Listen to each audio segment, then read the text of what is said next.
কর্মজীবনে আপনি যদি বারংবার সমস্যার সম্মুখীন হন কিংবা আপনার মান সম্মান হানি লেগেই রয়েছে, এমন সমস্যা যদি আপনার সাথে হয়ে থাকে তাহলে এই উপায়টি করুন।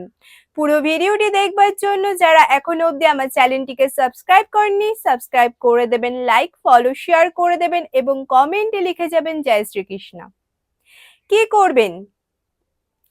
প্রত্যেকদিন সকালে স্নান সেরে শুদ্ধ বস্ত্রে একটি তামার লোটায় জল ভরে নিন। তার মধ্যে লাল চন্দন এবং লাল জবা ফুল দিয়ে সূর্যদেবকে অর্ঘ্য দিন।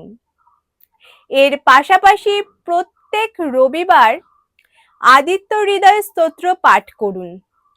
আপনার জীবনে যে সমস্ত সমস্যা রয়েছে সেগুলো চলে যাবে, তার পাশাপাশি আপনার মান সম্মান লাভ হবে এবং কর্মজীবনে আপনি উন্নতি লাভ করতে পারবেন।